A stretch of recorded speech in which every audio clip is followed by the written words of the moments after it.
नमस्कार, मैं हूं श्वेता झा और हम तीन एंकर्स यानी कि मेरी सहयोगी नेहा बाथम और मीनाक्षी कंडवाल 1 घंटे तक आपके साथ अब रहने वाले हैं और आपको तमाम खबरें दिखाएंगे अम्फान तूफान से जुड़ी हुई, जो कि सुपर साइक्लोन 21 साल बाद आने वाला है। साथ ही बातें होंगी कि किस तरह से अभी भी सियासत जारी है बस को लेकर और मजदूरों का हाल जस का तस है। मीनाक्षी और देखिए श्वेता, जिस तरह से आपने जिक्र किया कि मजदूरों की बेबसी ऐसी है, लेकिन सियासत जिस तरह से अभी शुरू हुई है कांग्रेस पार्टी और यूपी सरकार के बीच, तो कई बयान सामने आ चुके हैं। ये तमाम बयान आगे बुलेटिन में होंगे, लेकिन नेहा नजर हमारी ओडिशा और बंगाल पर बनी रहेगी। बिल्कुल, ओडिशा और पश्चिम बंगाल में इस वक्त तूफान अम्फान का खतरा मंडरा रहा है। 5 तस्वीरें आपके सामने हैं किस तरीके से अब जगत सिंहपुर, दीघा, उड़ीसा, दक्षिण 24 परगना, पश्चिम बंगाल, इन तमाम जगहों पर हाई अलर्ट जारी कर दिया गया है क्योंकि तेज हवाएं इस वक्त चल रही हैं और जो तटीय इलाके हैं वहां पर जोरदार हवा के साथ साथ बारिश भी हो रही है। सुबह से हम आपको अपडेट दिखा रहे हैं कि 21 साल बाद किस तरीके से सुपर तूफान डरा रहा है। इसकी आहट से ही तेज हवा के साथ उड़ीसा और बंगाल के तटीय इलाकों में बारिश देखी जा रही है और साथ ही जो तटीय इलाके हैं उन्हें पूरी तरीके से खाली करा लिया गया है।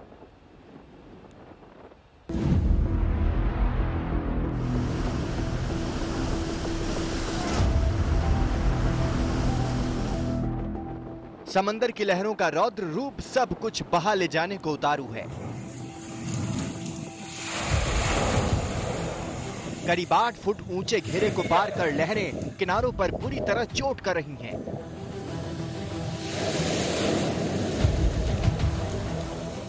लहरों का तांडव ऐसा कि किनारे जाना खतरे से खाली नहीं। यह पश्चिम बंगाल के दीघा की तस्वीर है।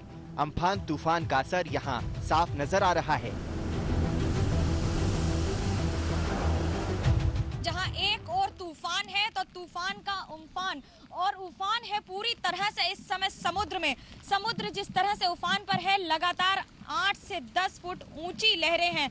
इस समय जो 1 किलोमीटर तक का सफर होता है, जो दीघा के समुद्री तट का इलाका होता है, वो पूरी तरह से गायब हो चुका है। समुद्र की लहरें ऊपर तक आ चुकी हैं और सड़क पर आकर अपना दबदबा पेश कर रही हैं।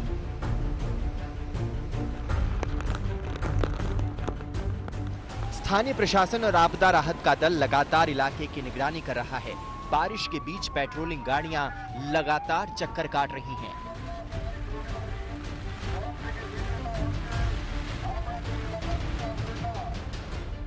ऐसा ही कुछ तूफानी मंजर ओडिशा के कई इलाकों का है।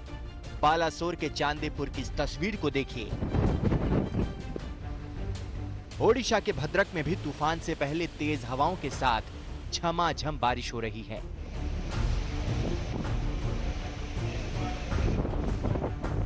अभी तूफान टकराया नहीं है, तब ये हाल है। जरा सोचिए, जब तूफान ओडिशा के समुद्र से टकराएगा तो क्या होगा। ओडिशा के केंद्रपाड़ा में भी वैसा ही तूफानी मंजर है।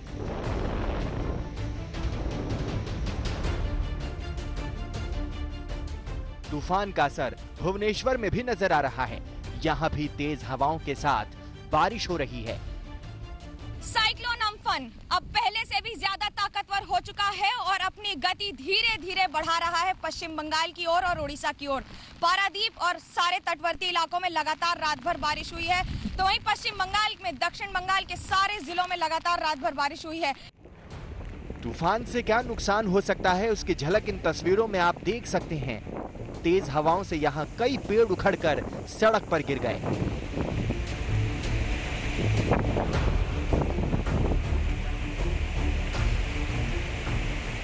अम्फान तूफान से सबसे ज्यादा खतरा ओडिशा के पारादीप में है, लिहाजा कल से ही लोग यहां से सुरक्षित जगहों के लिए निकल चुके हैं।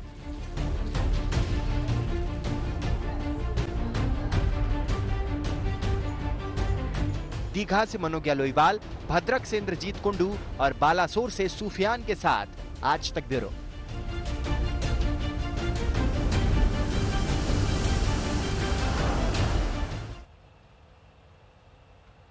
और इस वक्त दीघा से हमारे संवाददाता मनोज्ञा लोईवाल जुड़ रही हैं। मनोज्ञा, सबसे पहले तो जानना चाहेंगे कि अम्फान कहां तक पहुंच चुका है, क्योंकि बताया जा रहा है पारादीप के बाद दीघा सबसे पहले ये हिट करेगा।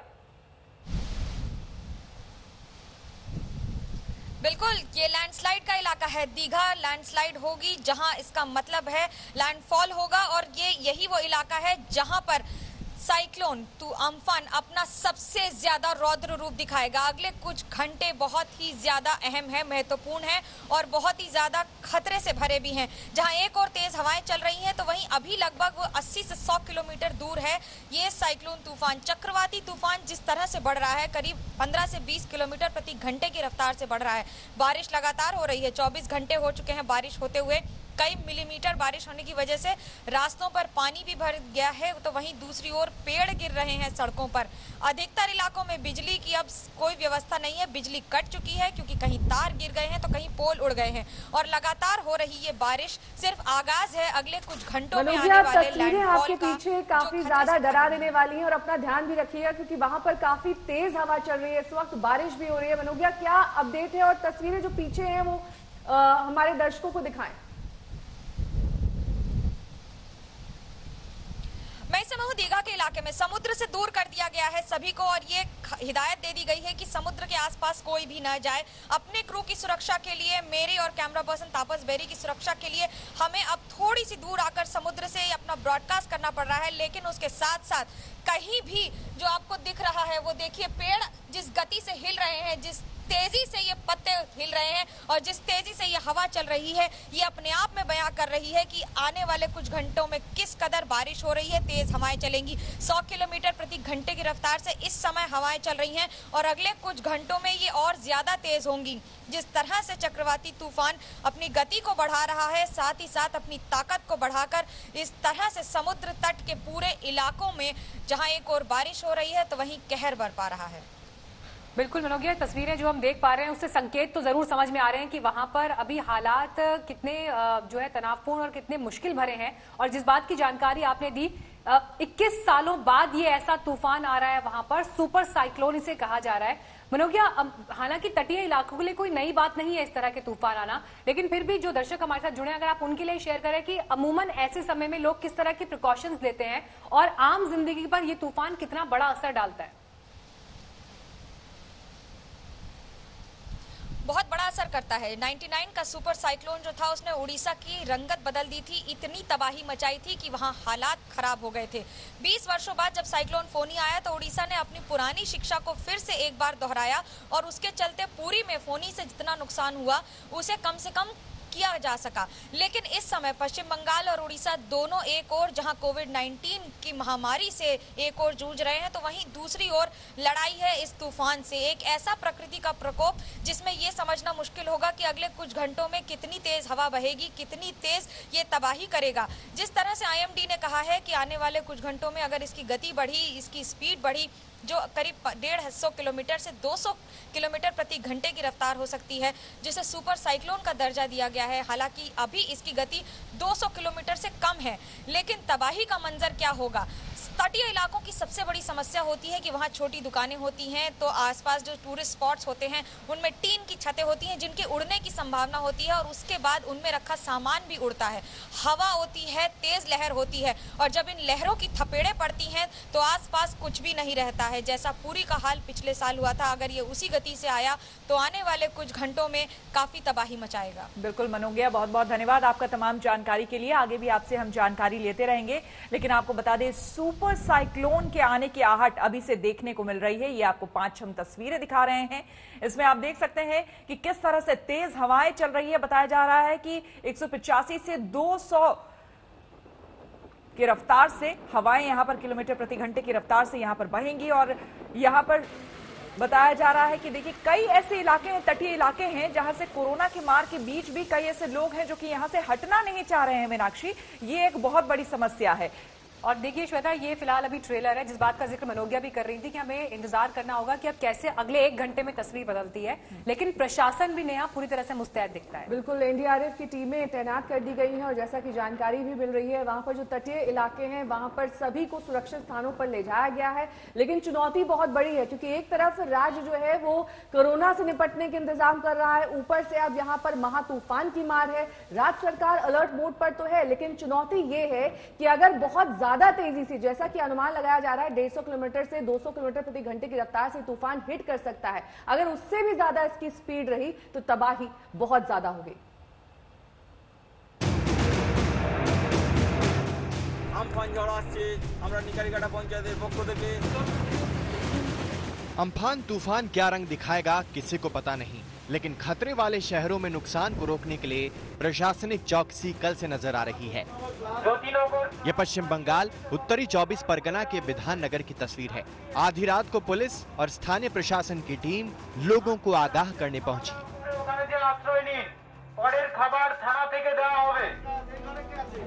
तूफान के खतरे से निपटने के लिए पश्चिम बंगाल में करीब 3 लाख लोगों को सुरक्षित जगहों पर पहुंचाया जा चुका है, जबकि ओडिशा में करीब 1 लाख लोग खतरे वाले इलाकों से निकाले गए हैं। ये पारादीप के शेल्टर होम की तस्वीर है।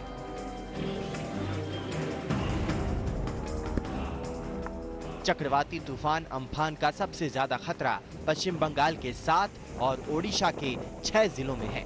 इनमें पश्चिम बंगाल के मिदनापुर, 24 दक्षिण और उत्तर परगना, हावड़ा और हुगली में तूफान सबसे ज्यादा असर डाल सकता है, जबकि ओडिशा के केंद्रपाड़ा, भद्रक, बालासोर, मयूरभंज, जाजपुर और जगत सिंहपुर जिले सबसे ज्यादा प्रभावित हो सकते हैं।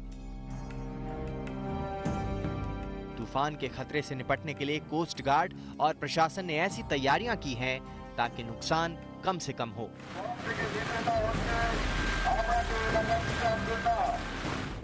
As per the IMD's forecast, the landfall would happen somewhere around Sundarbans in West Bengal, maybe around evening. देर रात तूफान की रफ्तार थोड़ी कमजोर हुई, लेकिन सुबह हवा की रफ्तार 100 किलोमीटर के आसपास दर्ज हुई। मौसम वैज्ञानिकों का कहना है कि तूफान की ये रफ्तार भी खासा नुकसान पहुंचाने के लिए काफी है। भद्रक और बालासोर में मुख्य खतरा बताया जा रहा है। अम्फान को लेकर दिल्ली से लेकर पश्चिम बंगाल और ओडिशा तक तूफान को लेकर सरकारें और आपदा राहत एजेंसियां चौकस हैं।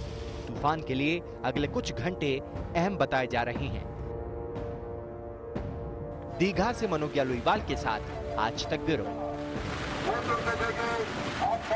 कोरोना के केसेस लगातार बढ़ रहे हैं, अस्पतालों में मरीजों की भर्तियां बढ़ रही हैं। अब हम आपको दिल्ली के LNJP अस्पताल ले चलते हैं और इलाज के इंतजामों के बारे में दिखाते हैं। अभी तक आप सब ये सुनते आए हैं कि किस तरीके से कोरोना के जो मरीज होते हैं उनका इलाज होता है, डॉक्टर्स को क्या परेशानियां होती हैं, मरीजों के लिए क्या क्या कठिनाइयां होती हैं। आज तक पे आज आपको लेके चलते हैं दिल्ली के सबसे बड़े अस्पताल जो पूरा तरीके से कोरोना वायरस से लड़ने के लिए यहां पर बनाया गया है, 1500 बेड वाला लोकनायक अस्पताल।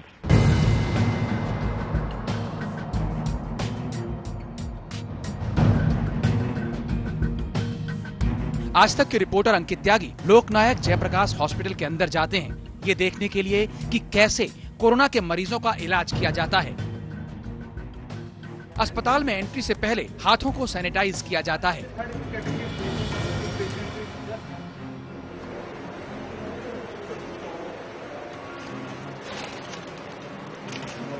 इसके बाद आज तक के रिपोर्टर अंकित त्यागी को प्रोटेक्टिव गियर किट पहनाया जाता है। हम आपको बता दें कि ये PPE किट नहीं है। जैसे ही आप कोविड अस्पताल में, लोकनायक अस्पताल में जब आप पहुंचेंगे तो ये पहला एरिया है जहां पर पेशेंट्स को ट्रीट किया जाता है, जहां पर पेशेंट्स का असेसमेंट होता है। तो जो भी पेशेंट आता है उसको इस दीवार के पीछे एक ऐसा रूम बना हुआ है, खुला हुआ है, वहां पर वो जैसे ही बाहर से आएगा तो वहां पे जो PPE पहने लोग हैं वो उसको इधर लेकर जाएंगे। और उसके बाद जो यहां पर डॉक्टर्स हैं, जिसमें से कुछ डॉक्टर्स PPE किट पहने हुए हैं, बाकी डॉक्टर्स प्रोटेक्टिव गियर जो ये हमने गाउन पहना है, इस तरह का गाउन पहने हुए हैं। तो जो PPE किट पहने डॉक्टर्स हैं फिर वो यहां से इस दरवाजे से होते हुए उधर जाएंगे, उसका रेड एरिया में, उसको रेड एरिया बोलते हैं, वहां पर हमारा PPE किट के बिना जाना अलाउड नहीं है। और वो जाके वहां पर उन पेशेंट्स का इनिशियल असेसमेंट, जो शुरुआती उनकी जांच है वो करते हैं, देखने के लिए कि कितनी सिवियरिटी है, किस तरीके के सिम्टम हैं। और बाकी जो डॉक्टर्स हैं यहाँ पर वो उनकी मदद के लिए होते हैं, वो उनको बताने के लिए कि अब यहाँ से क्या करना है, आगे कैसे करना है। तो बात करते हैं, समझते हैं कि कितना मुश्किल है ये पूरा प्रोसेस। ये आप जैसे देख रहे हैं वो 2 लोग बाहर खड़े हुए हैं PPE किट पहनकर। वो लोग जो हैं वो डॉक्टर, पेशेंट जो भी आएगा उसको लेकर रेड जोन में जाएंगे और रेड जोन में जाने के बाद यहां से डॉक्टर्स जाएंगे अंदर और उन पेशेंट्स से बात करेंगे, उन देखेंगे कि उनका किस तरीके का इलाज करना है। अब तक आपको लिया है LNJP के ICU में, कोविड-19 अस्पताल का जो ICU है पहली बार कोई कैमरा यहाँ पर पहुंचा है। आपको 15 पेशेंट हैं यहाँ पर जिनका इलाज चल रहा है, किस तरीके से उनका इलाज हो रहा है, डॉक्टर्स की कितनी परेशानी है, क्योंकि ये जो एरिया है ये हाई वायरल लोड एरिया माना जाता है, जहां पर वायरस का इन्फेक्शन का खतरा सबसे ज्यादा है। आप देख सकते हैं कि आईसीयू में कोरोना के मरीजों का इलाज चल रहा है।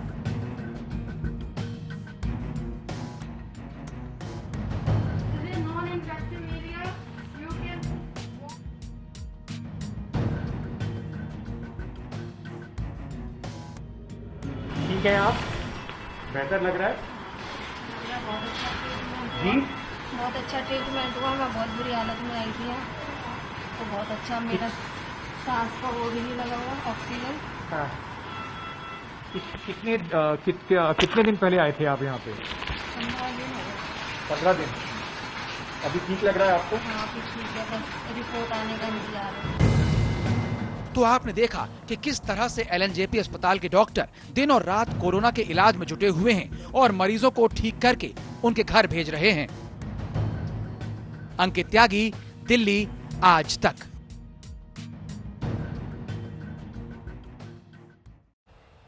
शहर शहर से प्रवासी मजदूर अपने घर लौट रहे हैं। दिल्ली की सड़कों पर भी ऐसे मजदूरों की भीड़ है जो पैदल ही अपने घर निकल दिए हैं।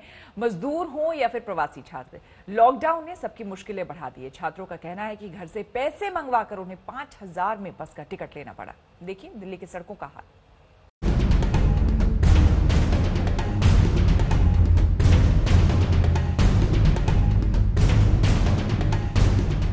सिर पर गठरी लिए मजदूरों का ये काफिला हरियाणा से सीतापुर जा रहा है। मजदूरों के इस जत्थे में पुरुष हैं तो महिलाएं और बच्चे भी हरियाणा में दिहाड़ी करते थे। काम बंद होने के बावजूद करीब 1.5 महीने किसी तरह वहां जमे रहे, लेकिन जब गुजारा मुश्किल हुआ तो पैदल निकल पड़े सीतापुर की तरफ। पिछले 3 दिन से ये लोग यूं ही सड़क नापते जा रहे हैं। अंजू जी, कहाँ से पैदल आ रही हैं आप लोग? हरियाणा से। हरियाणा कहाँ से? तो इतनी पैदल आ रही, कहाँ जा रही है आप लोग? घर जा रहे हैं। घर कहाँ पे है आपका? सीतापुर। मजदूर हो या प्रवासी छात्र, लॉकडाउन ने सबकी मुश्किलें बढ़ा दी हैं। दिल्ली नोएडा बॉर्डर पर हमें प्रवासी मजदूरों और छात्रों का एक जत्था मिल गया जो अपने पैसे से बसों से बिहार कूच करने को तैयार था। छात्रों का कहना है कि घर से पैसे मंगवाकर उन्हें 5000 में बस का टिकट लेना पड़ा, क्योंकि ट्रेन में टिकट नहीं मिल रहा था। बिहार जाने की बुकिंग किया है, 5000 रुपया देना पड़ता है। हाँ किशनगंज जाने के लिए खाने का पैसा नहीं है, तो क्या करे, मजबूर से घर से मंगाना पड़ा पैसे, वही लेके जा रहे हैं। दिल्ली में ये लॉकडाउन जब से शुरू हुआ है, जब से यही है, और उसके पहले 2 महीने रह रहे थे हम। तो अब लास्ट में देखा अब कोई चारा नहीं है, तो इसलिए घर से पैसे वैसे मंगाया और यहाँ से निकल रहे हैं। हम लोग यहाँ स्टूडेंट हैं, तो हम लोग के पास तो लगभग 54 डेज हो गया, तो जितना भी पैसा था सब खत्म हो गया। उसके बाद ये जो ऑनलाइन रजिस्ट्रेशन करना था वो भी कर चुका हूँ, लेकिन कोई रिस्पॉन्स आ ही नहीं रहा है, इसलिए फिर घर से पैसा मंगा के जाना पड़ा। 8,000 9,000 आदमी लाइन पे है सर, उसमें कैसे हो जाएगा? आदमी बहुत परेशान है, इसलिए अपने अपने घर से पैसे मंगा के अब गाँव जा रहे हैं सर। तो ये तमाम वो लोग हैं जो अब जो है किसी तरह घर से इन्होंने पैसे मंगाए और अब ये अपने घर जा रहे हैं। ये बसेज हैं, देखिए तमाम जो बसेज हैं खड़ी हैं, ये कुछ ही देरी में यहाँ से चलेंगी और उसके बाद ये जो बसेज हैं ये जो लोग जहाँ जाना चाहते हैं, कई लोग बिहार जाना चाहते हैं, कई उत्तर प्रदेश जाना चाहते हैं, तो ये स्थिति यहाँ पर दिल्ली नोएडा बॉर्डर पर फिलहाल देखी जा रही है। कैमरा आलोक दास के साथ चिराग गोठी, दिल्ली आज तक। कभी जिन हाथों ने सर पर भागने के लिए हाईवे बनाए थे, आज उन्हीं हाईवे पर वो पैदल चल रहे हैं, तो कभी सामान को अपने साथ ट्रक पर ढो रहे हैं। लॉकडाउन में काम धंधा छूट चुका है, मजदूरों के सामने अपने गांव जाने के सिवा कोई रास्ता नहीं बचा है। सरकारें मजदूरों के लिए खाने पीने का इंतजाम तो कर रही है, लेकिन फिर भी सड़कों पर पलायन का दर्द खत्म नहीं हो रहा।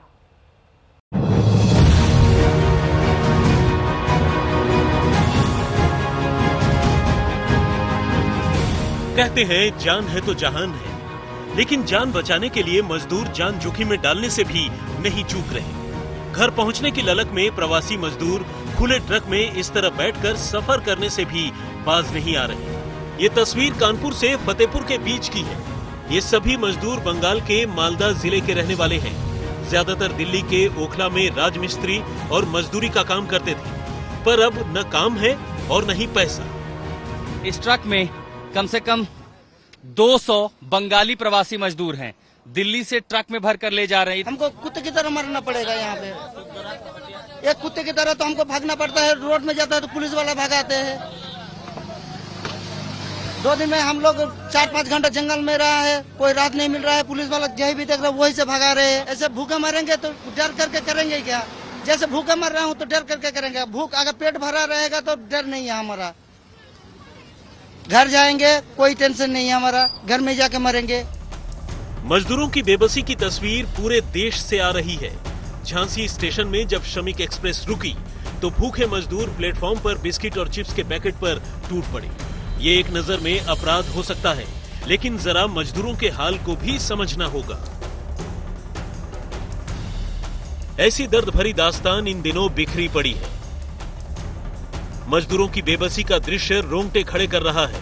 दूर दराज के इलाकों की बात छोड़िए, राजधानी दिल्ली की सड़कों पर भी गरीब और मजबूर मजदूर देखे जा सकते हैं। ये दिल्ली के पंचकुइया रोड की तस्वीर है। सुबह सुबह बड़ी तादाद में बिहार और दूसरे राज्यों के मजदूर सड़कों पर उतर आए। देखिए कितनी ज्यादा जो माइग्रेंट लेबर्स है, यहाँ से अभी तक पंचकुइया रोड पर थी, अब यहाँ से आगे कूच करते हुए नई दिल्ली रेलवे स्टेशन की तरफ। और आप देख सकते हैं, बताइए क्या दिक्कत हो रही है? सर हम लोग को गांव जाने के लिए बोला था, ट्रेन चालू है, मगर ट्रेन वहाँ जा रहा था, वहाँ जाने नहीं दे रहा हमें। मजदूरों का दर्द है कि उनकी जो भी पूंजी थी वो खत्म हो चुकी है। खाने को पैसे नहीं है। श्रमिक एक्सप्रेस ट्रेन इनके लिए चलाई गई है, लेकिन हजारों मजदूरों का नंबर ही नहीं आ रहा। कानपुर से आशुतोष मिश्रा के साथ चिराग गोठी, दिल्ली आज तक।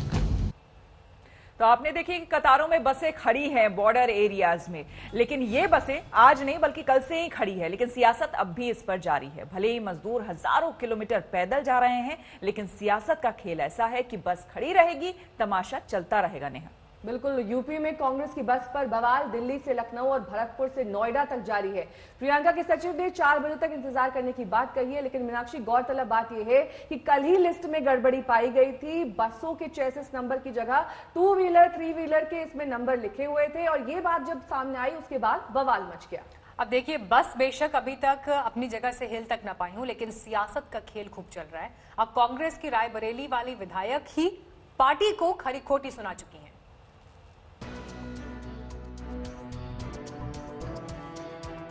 मजदूर बेबस हैं, लेकिन बसों पर सियासत एक्सप्रेस जरूर सवार हो गई। दिल्ली से लखनऊ, भरतपुर से नोएडा तक महाभारत छिड़ गई। चिट्ठियां दौड़ रही हैं, नेताओं के बयान थम नहीं रहे, लेकिन कांग्रेस की बस आगे नहीं बढ़ रही है। राजस्थान में भरतपुर से सटे यूपी बॉर्डर पर कांग्रेस की 500 बसें तैनात हैं, लेकिन बसों को यूपी में घुसने की इजाजत अब तक नहीं मिली है। कांग्रेस वाली बसों को छोड़कर सभी पास वाली परमिट वाली बसें फर्राटा भर रही हैं, लेकिन कांग्रेस की बसें टस से मस नहीं हो पा रही हैं। 24 घंटे से ज्यादा हो गए हैं जयपुर आगरा हाईवे पर बसों को खड़े हुए, पर अब भी कांग्रेस और उत्तर प्रदेश की योगी आदित्यनाथ सरकार के बीच राजनीतिक तकरार कायम है। आप देख सकते हैं किस तरह से उत्तर प्रदेश राजस्थान बॉर्डर पर पुलिस की जो प्रेजेंस है वो काफी ज्यादा बढ़ा दी गई है पहले से। नोएडा और आगरा बॉर्डर तक पहुंची कांग्रेस की बसों के लेकर कानूनी तलवारें भी निकल गई। कांग्रेस के यूपी अध्यक्ष आगरा से गिरफ्तार कर लिए गए तो नोएडा में दूसरे कांग्रेसी पर गाज गिरी। बसों को लेकर यूपी सरकार और कांग्रेस पार्टी के बीच में राजनीति बढ़ती नजर आ रही है। इस वक्त हम दिल्ली नोएडा बॉर्डर पर मौजूद हैं, जहां पर कांग्रेस पार्टी का दावा है कि उन्होंने 300 बसों को यहां पर तैनात किया हुआ है। इसके अलावा लगभग 600 बसें हैं जो कि आगरा जो दिल्ली आगरा रोड है उस पर तैनात की गई हैं। ये लोग वहाँ पर लॉकडाउन के जो प्रिंसिपल्स हैं उसका उल्लंघन करते हुए पाए गए और 144 के आदेश को। और आइए आपको सीधे इस पर की चलते हैं प्रियंका गांधी की प्रेस कॉन्फ्रेंस में। कल मैंने एक वीडियो देखा, एक लड़का जम्मू कश्मीर से चलकर सहारनपुर तक गया और उसको आगे बिहार तक जाना था। इसी तरह से आप सबने देखा कि कई बहनें गर्भवती हैं, गर्भवती होते हुए 6 घंटे 8 घंटे कड़ी धूप में चल रही हैं, 6 घंटे 8 घंटे कड़ी धूप में चल रही हैं। कुछ लोग अपने बच्चों को गोद में लेके जा रहे हैं, कुछ टूटी हुई साइकिलों पर जा रहे हैं। एक और वीडियो मैंने देखा कि एक दादी दादा अपने पोती पोतों को उठाकर, इस तरह से दादाजी उनको उठाकर एक झूला सा बनाया था, उसमें उनको रख के उठाकर चल रहे थे। अब हम सबको अपनी जिम्मेदारी समझनी पड़ेगी। ये सिर्फ भारत के लोग नहीं हैं, ये भारत के वो लोग हैं जो भारत की रीढ़ की हड्डी हैं, जिन्होंने ये इमारतें बनाई जिनमें हम रह रहे हैं, जिनके खून और पसीनों से ये देश चलता है। हम सबकी जिम्मेदारी है इनके प्रति, मेरी है, आपकी है, सरकार की है, हर राजनीतिक दल की है। इसलिए मैं समझती हूँ कि ये राजनीति करने का समय नहीं है। बहुत ही स्पष्ट हूं कि हर राजनीतिक दल अपने राजनीतिक परहेजों को दूर करते हुए सकारात्मक भाव से, सेवा भाव से लोगों की मदद में शामिल हो। तो उत्तर प्रदेश की जो कांग्रेस पार्टी है, इसी भावना को लेकर जैसे ही लॉकडाउन की अनाउंसमेंट हुई, उसके अगले दिन हमने हर जिले में वॉलंटियर ग्रुप बनाए, जिसको हमने कांग्रेस के सिपाही का नाम दिया। इन वॉलंटियर ग्रुप्स के जरिए हमने हेल्पलाइन जारी करी हर जिले में, और दिन रात हम खाना राशन बांटने का काम कर रहे हैं। इसके अलावा हमने सांझी रसोइयाँ खोली। उसके अलावा हमने हाईवे की टास्क फोर्स बनवाए, जो हाईवे पे जो चल रहे हैं उनकी मदद के लिए है। तो तमाम ऐसे कार्य हमारे बड़े से बड़े लीडर और हमारे ग्रामीण स्तर के कार्यकर्ता, हमारे जिला स्तर के कार्यकर्ता अपने ही साधनों से ये काम दिन रात कर रहे हैं। और इस काम के जरिए हमने अब तक 67 लाख लोगों की मदद की है। उसमें से 60 लाख के करीब उत्तर प्रदेश में ही हैं, और 7 लाख लोग ऐसे हैं जो उत्तर प्रदेश के बाहर फंसे हुए थे, जिनको खाना राशन की जरूरत थी, और जिनका वापस आने के लिए हम कोऑर्डिनेशन कर रहे हैं। हमारी एक सेंट्रल हेल्पलाइन भी है, उसके जरिए भी हम लगातार दिन रात कोऑर्डिनेशन करते हैं। तो हम मदद करना चाह रहे हैं। हमारी भावना शुरू से सकारात्मक रही है और सेवा का भाव रहा है। इसी भाव से हमने अपने सुझाव मुख्यमंत्री जी को दिए, और सकारात्मक रूप से ही दिए कि देखिए, आपको ठीक लगे तो आप ये चीजें कर लीजिए। जहां जहां हमें लगा कि वो कुछ अच्छा कर रहे हैं, हमने उनकी तारीफ भी की, हमने उसका स्वागत किया, उन कदमों का स्वागत भी किया। कुछ समय से हम कह रहे थे कि यूपी रोडवेज की जो बसें हैं उनको प्रवासी भाई बहनों के लिए उपलब्ध करा दीजिए, ताकि उनको जो पैदल चल रहे हैं वो बसों में बैठकर बसों में बैठकर सुरक्षित तरह से अपने घर गांव पहुंच पाए। तो हम काफी समय से ये सुझाव दे रहे थे, ये मांग कर रहे थे। जब एक दिन कई हादसे हुए, कई एक्सीडेंट हुए, और हमने देखा कि यूपी की रोडवेज की जो बसें हैं वो अभी भी सक्रिय नहीं हुई हैं, तो हमने एक मुख्यमंत्री जी को एक चिट्ठी लिखी कि हम 1000 बस को उपलब्ध करेंगे। गाजियाबाद और नोएडा बॉर्डर पर हम इन बसों को रोक देंगे, और आप अगर अनुमति देंगे इसके संचालन के लिए, तो जो प्रवासी भाई बहन दिल्ली और एनसीआर क्षेत्र से चल रहे हैं उनको हम इन बसों में बिठाकर अपने घर तक पहुंचा देंगे। तो अगले दिन मुख्यमंत्री जी ने ये ऐलान किया कि यूपी रोडवेज की 12,000 बसें हैं, इन्हीं का इस्तेमाल होगा और आपकी बसों की ज़रूरत नहीं है। तो हमने 17 तारीख को सुबह 500 बसें गाजियाबाद में खड़ी की थी, हमने उनको वापस भेज दिया। अगले दिन उनसे एक और चिट्ठी मिली कि आप अपनी लिस्ट दे दीजिए, और 1000 बस की आप लिस्ट दे दीजिए, उसमें चालक का नाम होना चाहिए, परिचालक का नाम होना चाहिए, फिटनेस सर्टिफिकेट वगैरह सब कुछ आदि होना चाहिए, ये हमारे पास पहुंचा दीजिए। तो हमने उनको धन्यवाद दिया कि आपने हमें अनुमति दी है बसों को चलाने के लिए, आपको हम लिस्ट उपलब्ध कर देंगे। तो 4-5 घंटों बाद हमने वह लिस्ट उपलब्ध कर दी। फिर 11:30 बजे रात को उनसे एक और चिट्ठी मिली कि आप अपनी 1000 बसें लखनऊ पहुंचा दीजिए कल सुबह 10 बजे। तो इसमें हमने कहा कि देखिए, हमारी बसें खाली दिल्ली से लखनऊ जाएंगी। इन बसों का मकसद ही ये था कि गाजियाबाद और नोएडा से, एनसीआर क्षेत्र से जो चल के जा रहे हैं उनको हम बिठाकर उत्तर प्रदेश के गांव और जिलों में ले जाएं, तो इन बसों का लखनऊ तक खाली चलना तो पूरे मकसद को ही खत्म कर देता है। तो हमने उनसे ये सुझाव दिया कि देखिए, हम गाजियाबाद नोएडा में इन बसों को तैयार रख लेंगे, आप परमिट दे दीजिएगा। फिर ये पूरा राजनीतिक सिलसिला शुरू हुआ कि आप हमें परमिट दे रहे हैं, लिस्ट दे रहे हैं, लिस्ट में कुछ गलत नाम है। जो भी है, मैं इन चीज़ों में नहीं पढ़ना चाहती और मैं सरकार पर सवाल भी नहीं उठाना चाहती। अगर उस लिस्ट में कुछ ऐसे नंबर हैं जो गलत है, कोई बात नहीं, हम एक नई लिस्ट भी उनको दे सकते हैं। मैं सिर्फ ये कहना चाहती हूँ कि 17 तारीख को 500 बसें हमने गाजियाबाद बॉर्डर पे खड़ी की थी। अगर वो 500 बसें चली होती तो कम से कम 20,000 लोग घर सही सलामत पहुंच जाते। कल हमने 900 बसें, 500 बसें राजस्थान के बॉर्डर पर और राजस्थान यूपी के बॉर्डर पर, और 300 से अधिक बसें, जिसकी पूरी टोटल संख्या 900 के करीब थी, हमने गाजियाबाद बॉर्डर पे, दिल्ली बॉर्डर पे हमने उपलब्ध कराई। अब अगर ये बसें चली होती तो कल 36,000 और आज 36,000 लोग अपने घर के लिए सही सलामत सुरक्षापूर्ण रवाना हो जाते। लेकिन हम इस राजनीतिक सिलसिले में उलझे रहे। उन्होंने कहा कि लिस्ट गलत है, कुछ ये हो रहा है, वो हो रहा है, बसें हमारी पहुंच गई हैं। कल 4 बजे से हमारी बसें बॉर्डर पे खड़ी थी, उनको आगे परमिट यूपी के, जहां पे उन्होंने कहा था कि यहाँ पे हमें गाजियाबाद और नोएडा में 2 पॉइंट्स दिए थे, यहाँ तक पहुंचाइए, वहां जाने का परमिट ही नहीं दे रहे हैं यूपी के अंदर। तो बसें खड़ी रही, आज भी खड़ी हैं।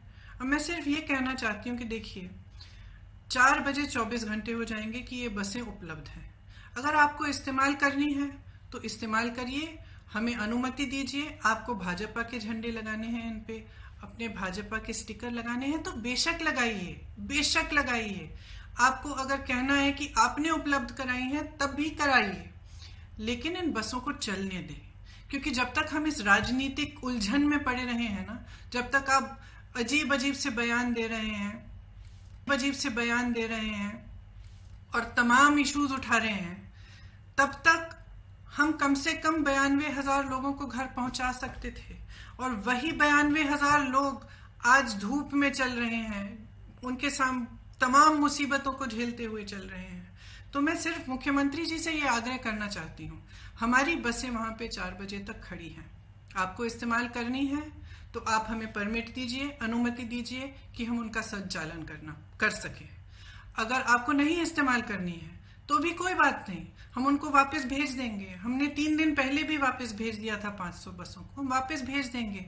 जिस तरह से हम लोगों की मदद कर रहे हैं, जिस तरह से हमारे लोग हर जिले में, हर शहर में, हमारे कार्यकर्ता प्रवासी भाई बहनों के और लॉकडाउन और महामारी से जो पीड़ित लोग हैं उनकी मदद कर रहे हैं, उस तरह से हम करते रहेंगे।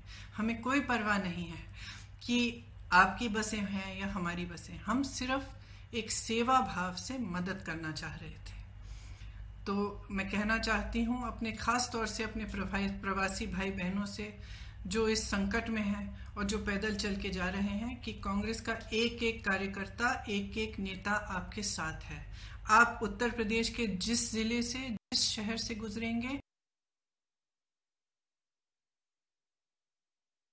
आपके लिए पानी उपलब्ध करेंगे, आपकी कोई भी सुविधा की जरूरत हो वह उपलब्ध करेंगे। हमारी जो क्षमता है उससे हम पूरी तरह से आपको मदद करने की कोशिश करेंगे और हम आपके साथ इस संकट में खड़े हैं। धन्यवाद।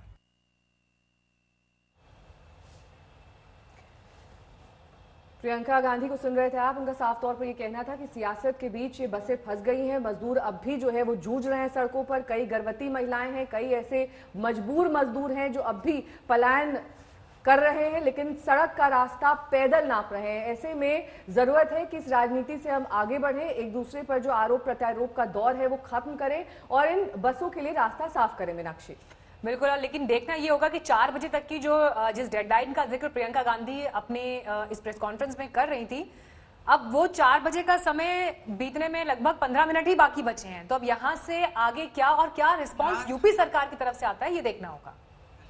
एक वीडियो देखा, एक लड़का जम्मू कश्मीर से चलकर सहारनपुर तक गया और उसको आगे बिहार तक जाना था। इसी तरह से आप सबने देखा कि कई बहनें गर्भवती हैं, गर्भवती होते हुए 6 घंटे 8 घंटे कड़ी धूप में चल रही हैं। कुछ लोग अपने बच्चों को गोद में लेके जा रहे हैं, कुछ टूटी हुई साइकिलों पर जा रहे हैं। एक और वीडियो मैंने देखा कि एक दादी दादा अपने पोती पोतों को उठाकर, इस तरह से दादाजी उनको उठाकर एक झूला सा बनाया था, उसमें उनको रख के उठाकर चल रहे थे। अब हम सबको अपनी जिम्मेदारी समझनी पड़ेगी। ये सिर्फ भारत के लोग नहीं हैं, ये भारत के वो लोग हैं जो भारत की रीढ़ की हड्डी हैं, जिन्होंने ये इमारतें बनाई जिनमें हम रह रहे हैं, जिनके खून और पसीनों से ये देश चलता है। हम सबकी जिम्मेदारी है इनके प्रति, मेरी है, आपकी है, सरकार की है, हर राजनीतिक दल की है। इसलिए मैं समझती हूँ कि ये राजनीति करने का समय नहीं है। बहुत ही स्पष्ट हूँ कि हर राजनीतिक दल अपने राजनीतिक परहेजों को दूर करते हुए सकारात्मक भाव से, सेवा भाव से लोगों की मदद में शामिल हो। तो उत्तर प्रदेश की जो कांग्रेस पार्टी है, इसी भावना को लेकर जैसे ही लॉकडाउन की अनाउंसमेंट हुई, उसके अगले दिन हमने हर जिले में वॉलंटियर ग्रुप बनाए, जिसको हमने कांग्रेस के सिपाही का नाम दिया। इन वॉलंटियर ग्रुप्स के जरिए हमने हेल्पलाइन जारी करी हर जिले में, और दिन रात हम खाना राशन बांटने का काम कर रहे हैं। चीन ने कोरोना दिया, चीन ने कोरोना का नाम भी दिया। अब चीन की कंपनी ही कोरोना की वैक्सीन देने की तैयारी में है। इतना ही नहीं, उसने कोरोना वायरस को मारने वाली वैक्सीन का नाम तक रख दिया है। कोरोना की इस वैक्सीन को कोरोना वैक कहा जा रहा है अभी फिलहाल। हालांकि खबरों के मुताबिक बंदरों के बाद इस वैक्सीन का कंपनी ने इंसानों पर भी ट्रायल कर लिया है और नतीजा अच्छा पाया गया है अभी तक।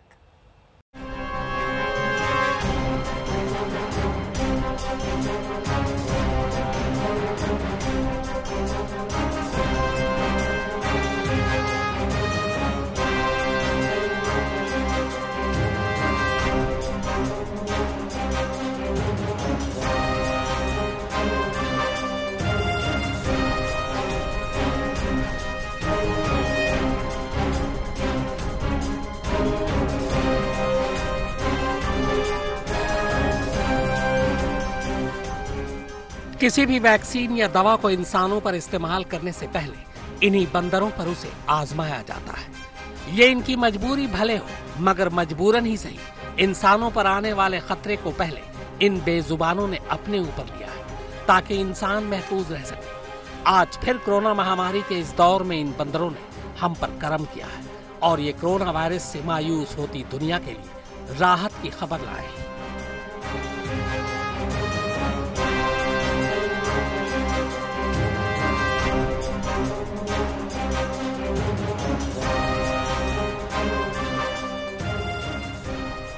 कोरोना वायरस के ऊपर इंग्लैंड के ऑक्सफोर्ड यूनिवर्सिटी की लैब में चल रही दुनिया में अब तक की सबसे महंगी, सबसे ज्यादा डॉक्टरों की टीम वाली और सबसे बड़े रिकवरी ट्रायल की महज 1 महीने के अंदर के नतीजों ने दुनिया को हैरान कर दिया है। चूहे की प्रजाति के गिनी पिग पर ट्रायल के बाद जब ऑक्सफोर्ड यूनिवर्सिटी की लैब में बन रही वैक्सीन का बंदरों के एक ग्रुप पर ट्रायल किया गया तो नतीजे चौंकाने वाले थे।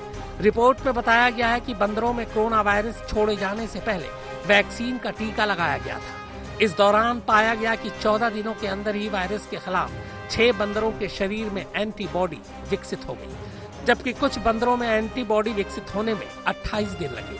वैज्ञानिकों के मुताबिक कोरोना वायरस के संपर्क में आने के बाद इस वैक्सीन ने उन बंदरों के फेफड़ों को नुकसान से बचाया और वायरस को शरीर में खुद की कॉपियां बनाने और बढ़ने से रोका।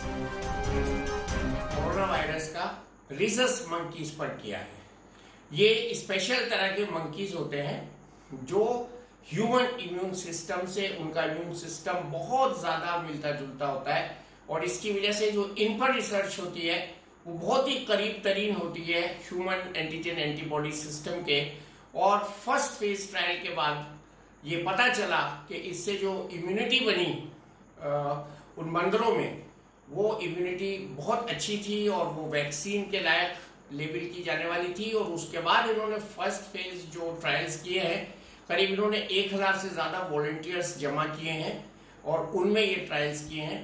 तो रिसस मंकीज पे जो ट्रायल्स हुए हैं उसके बाद ह्यूमन ट्रायल्स हुए हैं और इसलिए बहुत एक खुशी की लहर है कि हम एक फेज को उसके पार कर चुके हैं।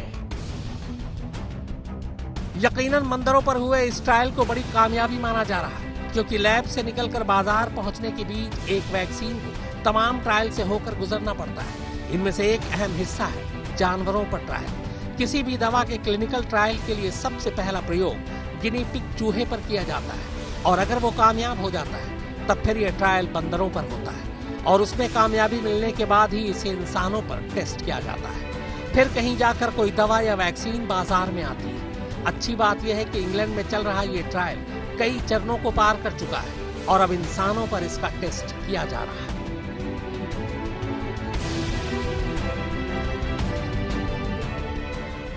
में आने से पहले हमें पहले एक्सप्लोर करना होता है, फिर उसकी प्री क्लिनिकल, फिर क्लिनिकल, फिर रेगुलेटरी रिव्यू और अप्रूवल होता है, फिर मैन्युफैक्चरिंग होती है, फिर क्वालिटी कंट्रोल होता है। इसके ये तो कमर्शियल एस्पेक्ट हैं। इसके अलावा हमारे पास जो फेजेस होते हैं जिसकी हम बात कर रहे हैं, फेज 0, फेज 1, फेज 2, फेज 3 और फेज 4 तक जाता है और ये फेजेस में हम तादाद बढ़ाते जाते हैं टेस्टिंग की और सेफ्टी की हम इस्टेब्लिशमेंट करते जाते हैं। बहुत सी कंपनियां इस वक्त 4 या 5 कंपनियां जो हैं वो फेज 1 ट्रायल कंप्लीट करने के कगार पे हैं, जिसमें ऑक्सफोर्ड और मॉडर्ना इन दोनों ने अपना काम कर लिया है। ब्रिटेन की ऑक्सफोर्ड यूनिवर्सिटी की लैब में चल रहे रिकवरी ट्रायल के अलावा चीन में भी बन रही वैक्सीन का ट्रायल इंसानों से पहले रीसस मकाक नाम की प्रजाति के बंदरों पर किया जा रहा है। चीन कौन सी वैक्सीन तैयार कर रहा है, ये वैक्सीन किस स्टेज पर है और इसे बाजार में आने में अभी कितना वक्त लगेगा, ये हम आपको आगे बताएंगे। मगर उससे पहले ऑक्सफोर्ड यूनिवर्सिटी में बंदरों पर किए गए इस कामयाब टेस्ट की बारीकियों को समझ लेते हैं, क्योंकि यहाँ हुए इस ट्रायल में बेहद पॉजिटिव नतीजे सामने आए, जिसके बाद ये उम्मीद जताई जा रही है कि कोरोना की वैक्सीन सितंबर से लेकर दिसंबर तक बाजार में आ सकती है और दुनिया को इस जानलेवा वायरस से मुक्ति मिल सकती है।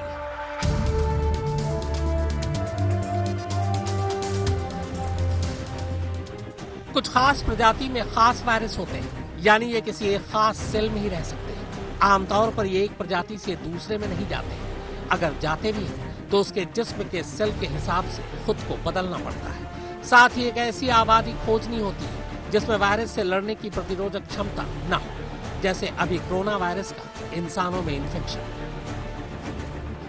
दरअसल किसी भी वैक्सीन या दवा को बनाने के लिए आपको बीमारी का मॉडल बनाना पड़ता है। वैक्सीन के केस में प्रतिरोधक क्षमता पैदा करने और इन्फेक्शन के लिए मॉडल बनाए जाते हैं और दोनों में इम्यून सिस्टम अहम होता है। इंसानों से सबसे नजदीकी संरचना चिंपांजी बंदर बबून की होती है और इसीलिए रिसर्चर्स का कहना है कि दवा की टेस्टिंग के लिए सबसे अच्छे मॉडल होते हैं।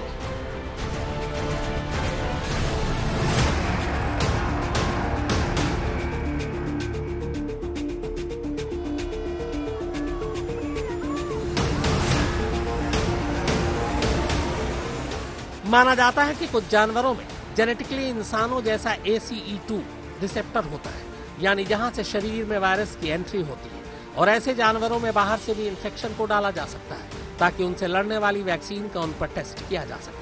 आपको बता दें कि ज्यादातर जानवरों पर इंसानों में होने वाले इन्फेक्शन बेअसर होते हैं, मगर बंदर इनसे प्रभावित हो जाते हैं क्योंकि इनके शरीर हमसे मिलते जुलते हैं। और अब इसीलिए माना जा रहा है कि ऑक्सफोर्ड यूनिवर्सिटी में बंदर पर हुए सफल ट्रायल के बाद उनकी वैक्सीन इंसानों पर भी असर दिखानी शुरू करेगी।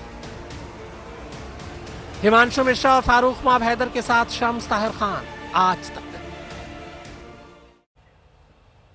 इन्हें इंसानों का पूर्वज भी कहा जाता है कि बहुत सारी चीजें, हरकतें, हाव भाव इंसानों से मिलते हैं, मगर इंसान ना होते हुए भी कोरोना के खिलाफ इस वक्त जारी दुनिया की सबसे बड़ी जंग में वो हिस्सा ले रहे हैं। हम बात करें दुनिया के 2 देशों से, 2 अच्छी खबरें हैं। खबर यह कि कोरोना वायरस से मरने वाले वैक्सीन बंदरों पर ट्रायल के दौरान कामयाब रही।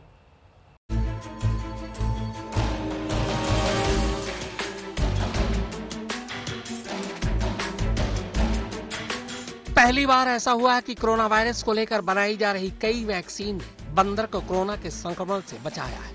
ये कामयाबी ब्रिटेन की ऑक्सफोर्ड लैब के अलावा चीन की एक दवा बनाने वाली कंपनी ने भी हासिल कर ली है। इस कंपनी ने लाल मुंह वाले बंदरों को लैब में टेस्टिंग के लिए वैक्सीन दी, जिसकी जांच के बाद पता चला कि इन बंदरों के शरीर ने इसकी एंटीबॉडी तैयार कर ली है और अब इन्हें दोबारा कभी कोरोना वायरस नहीं हो सकता। चीन की इस कंपनी ने अब इंसानों पर इस वैक्सीन का ट्रायल शुरू कर दिया है। चीन की राजधानी बीजिंग में मौजूद दवा निर्माता कंपनी साइनोवैक बायोटेक ने दावा किया है कि उसने 8 बंदरों को अपनी नई वैक्सीन की अलग अलग डोज दी थी, जिसके हैरान करने वाले नतीजे सामने आए। बंदरों के फेफड़ों में ट्यूब के जरिए वैक्सीन की शक्ल में कोरोना वायरस डाला गया था। 8 में से एक भी बंदर कोरोना वायरस का शिकार नहीं हुआ। बताया गया कि जिस बंदर को सबसे ज्यादा डोज दी गई थी, 7 दिन बाद भी उसके फेफड़ों में या शरीर में कहीं भी कोरोना वायरस के कोई लक्षण या सबूत नहीं दिखाई दिए। कुछ बंदरों में हल्का सा असर दिखाई जरूर दिया, लेकिन उनकी प्रतिरोधक क्षमता ने इसे नियंत्रित कर लिया।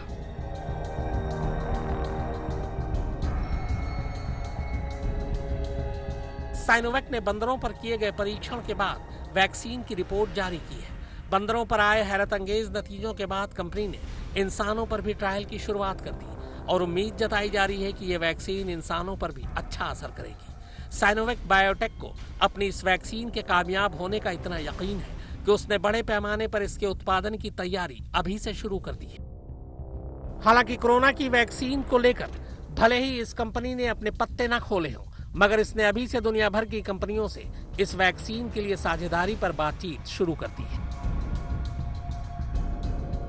साइनोवैक बायोटेक ने ट्रायल पूरा होने से पहले ही इस वैक्सीन का नाम भी रख लिया है, कोरोनावैक। चीन में कोरोना वायरस की वैक्सीन के 4 क्लिनिकल ट्रायल को इजाजत मिली हुई है, जिनमें से एक साइनोवैक बायोटेक का ट्रायल भी शामिल है। कंपनी ने दावा किया है कि उसका रिसर्च आखिरी दौर में है और चौंकाने वाले नतीजे मिले हैं। इंसानों पर ट्रायल शुरू करने के साथ ही कंपनी का कहना है कि वो उस वायरस को रोकने के लिए सालाना कोरोनावैक के 10 करोड़ डोज बनाने के लिए तैयार है। इस कंपनी को अपनी वैक्सीन की कामयाबी पर इतना ज्यादा यकीन है कि इसने हजारों डोज पहले से ही बनाकर सफेद और नारंगी रंग के पैकेट में बंद कर लिए हैं। कोरोनावैक को बनाने के लिए साइनोवैक बायोटेक में दिन रात 3 शिफ्ट में काम चल रहा है, क्योंकि उसे पता है कि अगर उसने सबसे पहले वैक्सीन तैयार कर ली तो फिर कितना भी उत्पादन कर ले, पूरी दुनिया की आबादी के लिए उसके स्टॉक कम पड़ जाएंगे। इसीलिए कंपनी वैक्सीन बनाने में 1 मिनट भी जाया नहीं करना चाहती। उसने अभी से विदेशी साझेदारों के साथ हाथ मिलाने की तैयारी शुरू कर दी है। उसके ये विदेशी सहयोगी यूरोप और एशिया की कंपनियां हैं, जो पहले से ही फ्लू और हेपेटाइटिस की दवाएं उससे खरीदती रही हैं। साइनोवैक बायोटेक दुनिया की जानी मानी दवा कंपनी है, जो अब तक कई वायरस इन्फेक्शन की वैक्सीन बना चुकी है। साइनोवैक ने 2009 में H1N1 यानी स्वाइन फ्लू जैसे वायरस का पहला वैक्सीन बाजार में उतारा था। साइनोवैक ने वैक्सीन के ट्रायल के जो नतीजे जारी किए हैं, फिलहाल WHO या दुनिया के दूसरे वैज्ञानिकों ने इसकी अभी समीक्षा नहीं की है। कहा जा रहा है कि इस ट्रायल के बाद कंपनी ने अपने पूर्वी जियांगसू राज्य में 144 वॉलंटियर पर भी इसका टेस्ट किया है। हालांकि इस ट्रायल के नतीजे के बारे में कंपनी अभी ज्यादा कुछ नहीं बता रही है। साइनोवैक बायोटेक को उम्मीद है कि कोरोनावैक के जून के आखिर तक क्लिनिकल ट्रायल के पहले 2 फेज के भी नतीजे आ जाएंगे। इसके बाद कंपनी तीसरे फेज की ट्रायल शुरू करेगी, जिससे पता चलेगा कि उसका प्रोडक्ट वायरस के कैरियर्स पर कितना कारगर है। हालांकि कंपनी पक्के तौर पर यह नहीं कह रही है कि वैक्सीन कब तक बाजार में आ जाएगी। मुनीश देवगन और लोकेंद्र सिंह के साथ फारूक माब हैदर, आज तक।